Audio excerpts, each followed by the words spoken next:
ಪುತ್ತೂರು ಮಂಜಣ್ಣ ಅವರು ಅಭಿವೃದ್ಧಿ ಅಧಿಕಾರರು. ಶಾಲಾ ಕಾಲೇಜುಗಳಾಗ್ಬೋದು, ಕೋಲಾರಲ್ಲಿ ಉನ್ನತ ಮಟ್ಟದ ಶಾಲಾ ಕಾಲೇಜುಗಳಿಗೆ ತುಂಬ ಪ್ರೋತ್ಸಾಹ ಕೊಟ್ಟು ಹಾಸ್ಟೆಲ್ಗಳಾಗ್ಬೋದು, ಯಾವುದೇ ರೀತಿ ಈಗ ನಮ್ಮ SNR ಆಗ್ಬೋದು ತುಂಬ ಅಭಿವೃದ್ಧಿಯಾಗಿದೆ. ಹೆಣ್ಮಕ್ಳನ್ನ ತುಂಬ ಪ್ರೋತ್ಸಾಹ ಮಾಡ್ತಾರೆ. ಎಲ್ಲದರಲ್ಲೂ ಮುಂದಕ್ಕೆ ಬರಬೇಕು, ನೀವೆಲ್ಲದರಲ್ಲೂ ಮುಂದಿರಬೇಕಮ್ಮ ಅಂತ ತುಂಬ ಪ್ರೋತ್ಸಾಹ ಕೊಡ್ತಾರೆ. ಹಾಗಾಗಿ ನಮ್ಮ ಬೇಡಿಕೆ, ಹೆಣ್ಮಕ್ಳ ಪರವಾಗಿ ಬೇಡಿಕೆ ಏನಂದರೆ, ನಮ್ಮ MLA ಅವ್ರಿಗೆ ಸಚಿವ ಸ್ಥಾನ ಕೊಡಲೇಬೇಕು ಅಂತ ಈ ಸತಿ ನಮ್ಮ ಸಚಿವ ಸ್ಥಾನ ಕೊಡಲೇಬೇಕು ಅಂತ ನಮ್ಮ ಬೇಡಿಕೆ. ಕಾಂಗ್ರೆಸ್ಗೆ ನಾವು ತುಂಬ ಬೇಡಿಕೆ ಇಡ್ತಾ ಇದ್ದೀವಿ. ಇದರಿಂದ ನಮಗೆ ತುಂಬ ಒಳ್ಳೆಯದಾಗುತ್ತೆ. ಮುಂದಿನ ದಿನಗಳಲ್ಲಿ ಇನ್ನೂ ನಮ್ಮ ಕೋಲಾರನ ಅಭಿವೃದ್ಧಿ ಮಾಡೋದಕ್ಕೆ ತುಂಬ ಸಹಕಾರ ಕೊಡ್ತಾರೆ.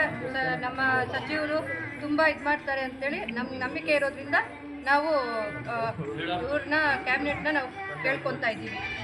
ನಾವು ಸಿಕ್ಕಿದ್ದೇ ಆಗಿದ್ದಲ್ಲಿ ಮಂಜಣ್ಣನಿಗೆ 1001 ಜನ ಹೆಣ್ಮಕ್ಳಿಗೆ ನಾವು ಇಲ್ಲಿ ಬಾಗಿನ ಕೊಡೋದಕ್ಕೆ ತಯಾರು ಮಾಡ್ಕೊಂಡಿದ್ದೀವಿ.